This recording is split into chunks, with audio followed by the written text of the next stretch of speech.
Hey everyone, Jennifer Lee Chan here from NBCSportsBayArea.com. And I am in Nashville. I am hot and sweaty. It is humid. It is gross. Finished the 1 day of field work for Tight Ends University. 75-ish tight ends here, of course, including George Kittle. A lot of 49ers guys, including Luke Ferrell, who I spoke to, Braden Willis, Eric Saubert, who was with the team last year, Logan Thompson, Charlie Warner. The only one I didn't see was Ross Dwelly. He obviously is still with his family. I think they just had a baby. But so many guys. Jordan Matthews, who went through an ACL injury, was with the team for quite some time. And then a lot of 49ers quarterbacks. CJ Beathard was there, Mac Jones, Tanner Mordecai. Brandon Allen. So a lot of guys that have been in and out of the 49ers locker room at Tight Ends University here in Nashville. George Kittle obviously does a great job. Travis Kelce, Rob Gronkowski, Greg Olson, all the guys, Dallas Clark. So it's basically a who's who in tight ends and, a lot of tight ends that I hadn't met before. So George Kittle does such a great job in bringing new guys in. But I did have a chance to talk to Luke Ferrell, and we haven't spoken to him. Media has not at all. So it is the first time he has been interviewed by 49ers media. And he just talked to me about how excited he is to be with the 49ers. They are asking him to do some different stuff, but he did say that learning from Kyle Shanahan is just different. And I've experienced this when I've talked to other vets who have come into the 49ers locker room, and they have just said how much Kyle Shanahan knows and how smart he is and how he changes the way players look at the game.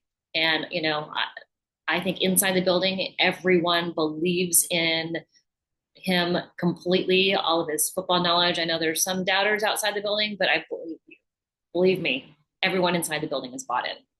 So, really cool that he was there and said, hey, this has been a really warm, welcoming locker room. It's been really great to know, getting to know everybody. And now again at Tight Ends University, getting to know people. This is the first one that Luke Ferrell went to. And George Kittle said, hey, I have asked the Jacksonville tight ends room to come every single time. And he blames it on Evan Engram, who was with Jacksonville and then didn't bring anyone else with him. George Kittle, obviously putting on the fifth Tight Ends University. I mean, talk about sponsorships. Dude Wipes, Old Spice, Gatorade, everything. And Lee Taylor PR, who is the person who did George Kittle and Claire Kittle's matching Levi's outfits. Do you remember where they had the artwork all over them? She was responsible for that. So she also puts on Tight Ends University and does such a fantastic job.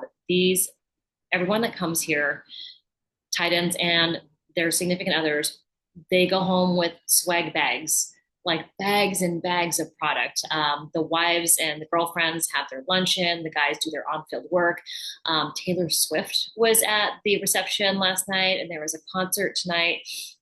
So I think Taylor Swift might perform tonight. We'll see.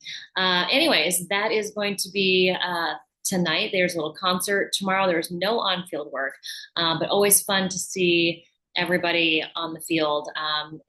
Tight ends are just a different breed. They are, every one of them is pleasant to talk to. They are the nice guys in the locker room. I think offensive linemen too. I mean, just the nice guys in the locker room. They do everything.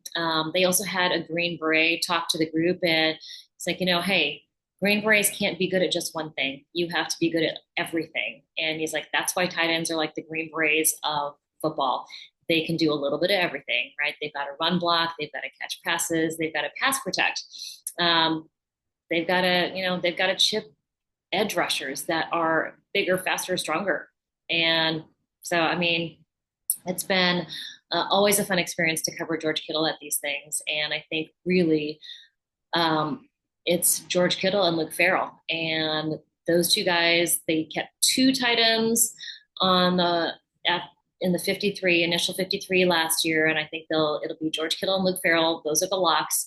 Maybe one of the other guys is also on the roster, but I think most of those guys, they're going to be able to keep them, and I think they're going to be able to clear waivers, and the 49ers can put them on the practice squad. So those guys are They were also here. So Braden Willis, um,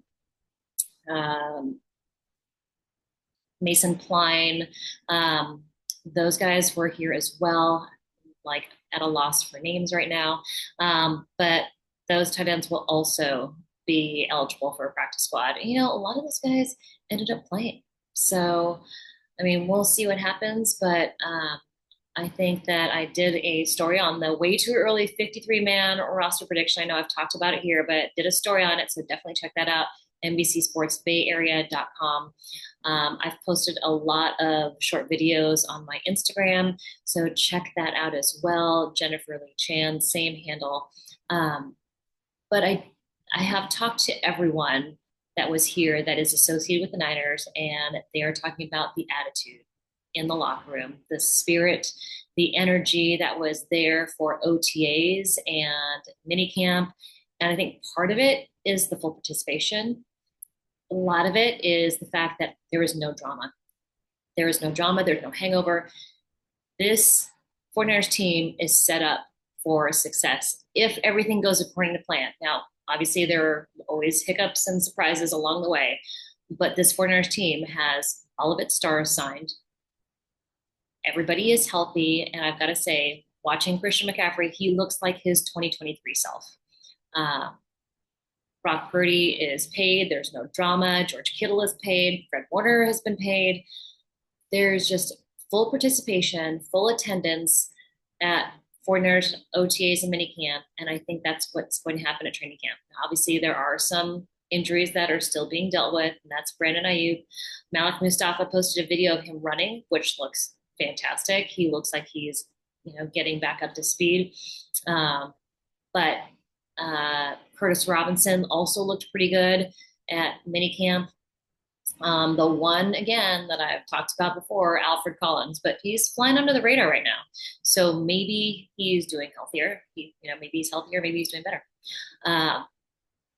Talked to Mac Jones about how he has worked with Brock Purdy for quite some time in Jacksonville.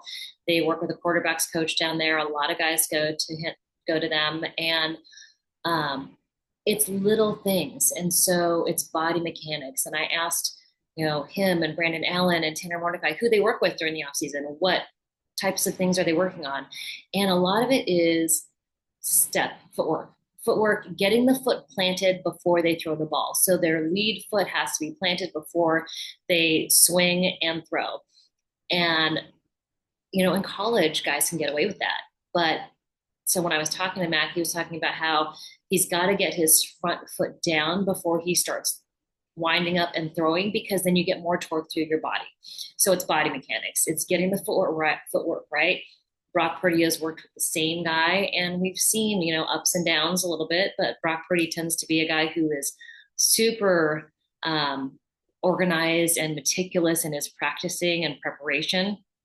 And I think that, because he's meticulous, sometimes when you work out those new kinks with a new coach and you've got a new way of doing things, when you get into that live game situation, panic can set in, and you're trying to make a play and you revert back to your old habits, which we've seen a lot with, different quarterbacks.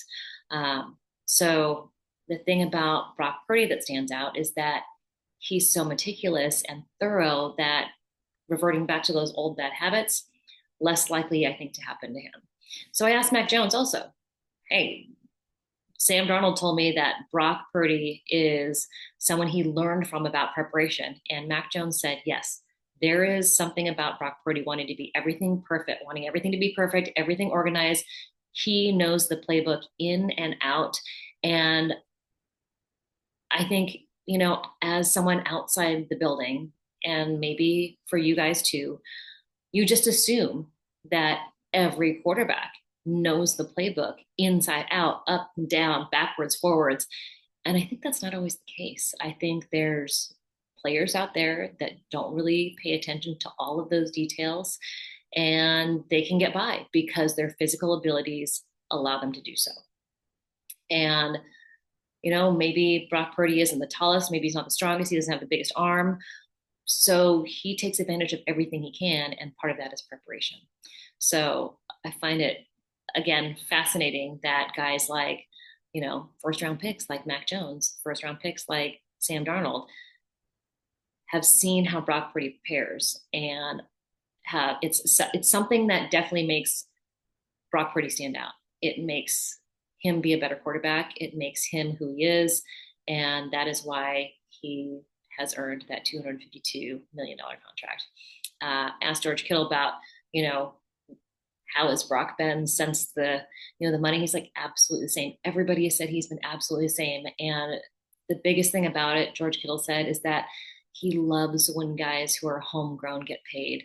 He's like, there's something about going through that adversity, going through the ups and downs, going through tough times, and making, I think someone, Dallas Clark called it lunchbox salary, and then to be rewarded. It's like you still have that, you know, the rookie mentality, that low draft pick mentality, and that's why I think these lower round guys play so well. I mean, George Kittle, fifth round, Fred Warner, third round, Deommodore Lenoir, fifth round. I mean, these guys who have had to chip away their path to get to where they are. I think they don't ever take it for granted, and I think that's kind of how um, this roster is built, the 49ers roster is built, which makes it really successful. Now, Christian McCaffrey is his own thing. He's first round pick, has incredible work ethic, and is more internally motivated, as Sam Darnold says, than anyone he's ever met. So there's no need to motivate Christian McCaffrey, but sometimes first, second round picks are like, I've got it. But when you look at the heart of the 49ers roster right now, third round picks, fourth round picks, fifth round picks that have earned their way to where they are, I think there's just a different mentality and a different attitude that permeates the locker room and makes it special. So that's my take from Titans University in Nashville. I may give you another update tomorrow, but no on-field work. We'll see what happens tonight at the concert. And that's it for me. So hope y'all are well. I actually am walking around in a walking boot because I rolled my ankle about 2 weeks ago and have been walking around in it. It's been fine. I've rolled my ankles before, no big deal, right? You just get up, rub some dirt on it. So I walked off the plane in Nashville and something vibrated and sprung in my calf muscle and I could barely walk. Hobbled to my hotel, had some help from some friends who are here, acupuncturist, got some treatment at Titans University, and I'm feeling a little bit better, but still crutches, walking boot. Don't recommend it, especially in 100-degree heat and I don't know, probably 90% humidity. Anyways, that's the little personal side of this trip for me. Hopefully I'm on the mend and I'm walking around soon because I gotta be ready for training camp. All right. Just little fun facts about me. Hope you guys are well. Talk to you soon. Bye.